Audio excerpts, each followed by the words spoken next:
আসসালামু আলাইকুম। মামুন জব কোচিংয়ের পক্ষ থেকে আমি এম এ আল মামুন আপনাদের কাজ আবারও স্বাগত জানাই। আজকে আপনাদের সামনে আরও একটি গণিতের সমাধান নিয়ে আলোচনা করব। পূর্বের ন্যায় আজকের গণিতের সমাধানটিও আপনার লিখিত এবং ম্যাজিক সমাধান উভয়টি দেখবেন ইনশাআল্লাহ। তো আসলে আমরা প্রশ্নটি দেখি। লিখেছি দুটি সংখ্যার সমষ্টি 75, বৃহত্তম সংখ্যাটির 1/3 30 অপেক্ষা যত কম, ক্ষুদ্রতম সংখ্যাটি 4 গুণ 50 অপেক্ষা তত বেশি, সংখ্যা দুটি নির্ণয় করুন। তো এটি যদি লিখিত পরীক্ষা হয় যেখানে অপশন থাকবে না, নিশ্চয়ই সেক্ষেত্রে আমাদের লিখতে হবে। এবং প্রশ্নের ভাষায় দেখেন এটা স্পষ্ট, সংখ্যা আছে দুইটা, যার মধ্যে একটা ছোট একটা বড়। তো আসলে আমরা লিখি, ধরি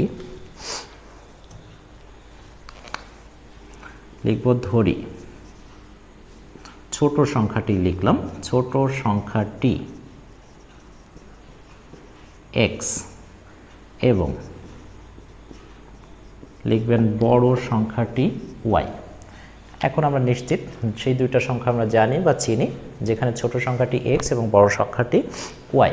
প্রশ্নের ভাষায় সংখ্যা দুটির সমষ্টি, অর্থাৎ প্রথম শর্ত মতে সংখ্যা দুটির সমষ্টি বলতে নিশ্চয়ই x প্লাস y, যেহেতু সমষ্টি তাই মাঝখানে যোগ দিয়ে প্রশ্ন বলেছে 75 সমান 75। এটাকে আপনি 1 নম্বর সমীকরণ হিসাবে রাখেন। এবার দ্বিতীয় শর্তটি খুব গুরুত্বপূর্ণ, যেখানে বলা হয়েছে বৃহত্তম সংখ্যাটির 1/3। খেয়াল করেন তো আমাদের বৃহত্তম সংখ্যাটি কত? এই যে বড় সংখ্যাটি y। প্রশ্নের ভাষায় বৃহত্তম সংখ্যাটির 1/3, অর্থাৎ আপনি লিখতে পারেন বৃহত্তম সংখ্যাটির 1/3 সমান, তাহলে বৃহত্তম সংখ্যা কত? y, যার 1/3 1/3 গুণ করলে হলো y/3। একইভাবে প্রশ্ন বলছে ক্ষুদ্রতম সংখ্যাটি 4 গুণ, নিশ্চয় লিখবেন ছোট বা ক্ষুদ্রতম সংখ্যাটি 4 গুণ সমান। দেখেন তো আপনার ক্ষুদ্রতম সংখ্যা কত? ছোট বা ক্ষুদ্রতম সংখ্যাটি x, তাহলে তার 4 গুণ নিশ্চয় x গুণ 4 সমান 4x বা 4x। এই যে আমরা শর্তের সংখ্যাগুলো পেলাম, এবার শর্ত মতে অর্থাৎ দ্বিতীয় শর্ত মতে ভাষাটা খেয়াল করেন। দ্বিতীয় শর্ত মতো এই যে বৃহত্তম সংখ্যাটির 1/3, এই যে বৃহত্তম সংখ্যাটির 1/3 30 অপেক্ষা যত কম, স্পষ্ট বলছে বৃহত্তম সংখ্যাটির 1/3 যা, এটা 30 অপেক্ষা যত কম।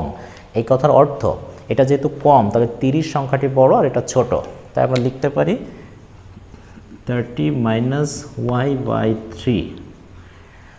এবার বলছে এটা যত কম, ওই ক্ষুদ্রতম সংখ্যাটি 4 গুণ, আমাদের ক্ষুদ্রতম সংখ্যাটি কত? 4x, এই 4 গুণ 50 অপেক্ষা তত বেশি। ক্ষুদ্রতম সংখ্যাটি 4 গুণ 50 অপেক্ষা তত বেশি, যার অর্থ হচ্ছে 4xটা 50-এর চেয়ে বড়। তাই নিশ্চয়ই আপনি লিখবেন 4x মাইনাস 50, মাঝখানে চিহ্নটি দিবেন সমান। কেন দিবেন?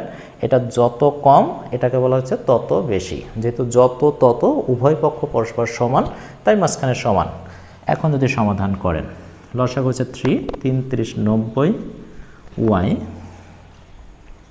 4x মাইনাস 50, নিশ্চয় আপনি যদি আড়াআড়ি গুণ করেন 3 এর 4 12, x মাইনাস 150 সমান 90 বিয়োগ y, অর্থাৎ 12x প্লাস y ইকুয়াল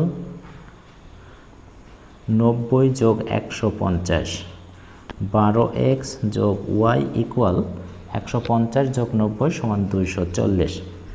এটাকে আপনি বলেন 2 নম্বর সমীকরণ। তো খেয়াল করেন আমাদের 1 নম্বর সমীকরণ আছে এটা, 2 নম্বর সমীকরণ পেয়েছি এটা। তাহলে এই ক্ষেত্রে আমার চিন্তা করতে হবে x বা y কোনো একটা বাদ দিয়ে আমরা একটার মান আগে বের করি।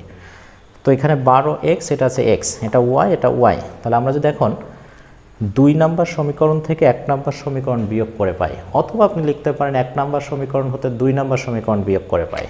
আমি লিখলাম 2 নম্বর সমীকরণ হতে 1 নম্বর সমীকরণ বিয়োগ করে পাই। যেহেতু আমি 2 নম্বর সমীকরণটা আগে লিখেছি, তাই 2 নম্বর সমীকরণটি আগে লিখব। 12x প্লাস y ইকুয়াল 240, আর 1 নম্বর সমীকরণ দেখা আছে x + y = 75। খেয়াল রাখেন আমি লিখেছি যেহেতু 2 নম্বর সমীকরণ হতে 1 নম্বর সমীকরণ বিয়োগ করে পাই, এই জন্য 2 নম্বরটা আগে লিখেছি, 1 নম্বরটা পরে। আপনি চাইলে নিশ্চয়ই লিখতে পারেন 1 নম্বর সমীকরণ হতে 2 নম্বর সমীকরণ বিয়োগ করে পাই। যেহেতু বিয়োগ করছে চিহ্নের পরিবর্তন করেন, y বাদ দিলেন। 12x থেকে একটা x বিয়োগ করলে থাকে দেখেন 11x সমান 240 থেকে বিয়োগ করেন 75, নিশ্চয় 5, 8 আর 6 14, হাতে আছে 1, 65। অতএব x সমান নিশ্চয় 165কে আপনি 11 দিয়ে ভাগ করবেন, 11 কে 11 আর 5 11 55। অতএব x = 15। আমরা x এর মান পেয়েছি 15, যেখানে দেখেন লিখেছি ছোট সংখ্যাটি x, তাহলে এই মুহূর্তে আমরা বলতে পারি ছোট সংখ্যাটি 15। তো আসেন এরপরে আপনি y এর মান বের করার জন্য লিখতে পারেন 1 নম্বর সমীকরণে x এর মান বসিয়ে পাই।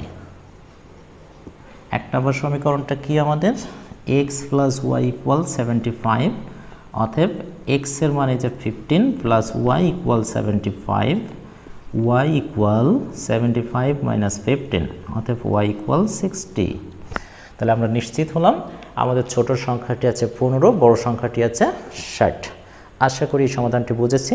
এখন আসেন এই লিখিত পদ বাদে যদি আপনার দ্রুততর শুধু উত্তরটি দরকার হয়, অর্থাৎ এমসিকিউ পরীক্ষা চিন্তা করেন, তাহলে আপনি কিভাবে অতি দ্রুত অর্থাৎ কয়েক সেকেন্ডের মধ্যে এটার উত্তর যাচাই করতে পারেন, আমরা সেই পথটি দেখব।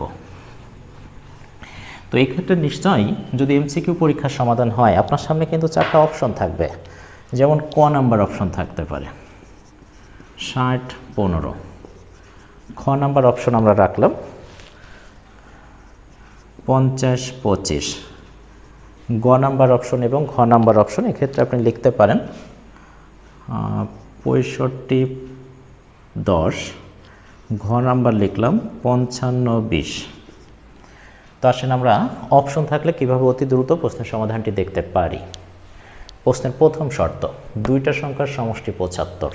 এই কথা নিশ্চয় আপনাকে এটা নির্দেশ করে এই 4টা অপশন থেকে সেই অপশনটি সঠিক উত্তর হবে যে অপশনের দুইটা সংখ্যার যোগফল হবে 75। দেখেন ক নাম্বার আছে 60 15, যোগফল 75, চিন্তা করেন এটা উত্তর হইতেও পারে। খ নাম্বার 50 25, যোগফল 75, এটিরও সুযোগ আছে। 65 10 75 হতে পারে উত্তর, 55 20 এটার যোগফল 75। তাহলে প্রথম শর্ত অনুযায়ী আমরা 4টা অপশনের একটাকেও কিন্তু বাতিলের খাতায় নিতে পারি না, অর্থাৎ 4টা অপশনের সঠিক উত্তর হতেও পারে। যেহেতু 4টাই আপনি উত্তর করতে পারবেন না, নিশ্চয়ই যে কোনো একটাকে আপনি বলবেন সঠিক উত্তর। এক্ষেত্রে প্রশ্নের দ্বিতীয় শর্ত খেয়াল করেন, বৃহত্তম সংখ্যাটির 1/3। আমরা যদি ক এর কাছে আবার ফিরি, বলেন তো ক নাম্বার প্রশ্নের বৃহত্তম সংখ্যাটি কত? নিশ্চয়ই 60, যার 1/3, নিশ্চয় 3 20 60। অর্থাৎ আপনি পেলেন এই বৃহত্তম সংখ্যাটির 1/3 20। প্রশ্ন বলছে এই 1/3 30 অপেক্ষা যত কম, বলেন তো এই যে 1/3 পেলেন 20, এটা 30-এর চেয়ে কত কম? নিশ্চয় 10। এই যে 30 বিয়োগ 20 সমান 10 কম, তাহলে যত কম মানে কত কম? 10 কম। এবার আপনি চিন্তা করবেন, প্রশ্ন বলছে 30 অপেক্ষা যত কম, এই যে ক্ষুদ্রতর সংখ্যাটির 4 গুণ। 60 15-র মধ্যে ক্ষুদ্রতর বা ছোট সংখ্যাটি নিশ্চয়ই 15, এই 15-র 4 গুণ, নিশ্চয়ই 4 15 60। প্রশ্নের ভাষা এই 4 গুণ 50 অপেক্ষা তত বেশি, তাহলে 4 গুণ কত? 60। দেখেন তো 60 50-এর চেয়ে কত বেশি? নিশ্চয়ই 10 বেশি। প্রশ্ন কিন্তু বলেছিল যত কম তত বেশি, এই যে যত কম মানে কত? 10 কম। কত বেশি? 10 বেশি। তো বারবার আপনি কেন বলবেন 10 বেশি 10 কম? আপনি নিশ্চয়ই বলতে পারেন যত বেশি তত কম। তাহলে আমরা নিশ্চিত হতে পারি এই প্রশ্নের সব কয়টি শর্তই ক নাম্বার অপশন পূরণ করেছে, নির্দ্বিধায় সঠিক উত্তর ক। এক্ষেত্রে আপনার বাকি অপশনগুলোর আর দরকার নাই। তো আশা করি প্রশ্নের সমাধানটি বুঝতে পেরেছি। এভাবে যদি আমাদের ক্লাসগুলো আপনার ভালো লাগে, আশা করি ক্লাসগুলো নিয়মিত দেখবেন। আর আপনি যদি এখনও পেজটি ফলো না করে থাকেন, নিশ্চয়ই ফলো করবেন, আমাদেরকে উৎসাহিত করবেন। এবং আপনার জানা বা আপনার বোঝার জন্য কোনো প্রশ্ন থাকলে বা ভালো মন্দ আপনার কোনো মতামত থাকলে কমেন্টস বক্সে জানাবেন। সকলে ভালো থাকবেন। আজকের মতো আল্লাহ হাফেজ।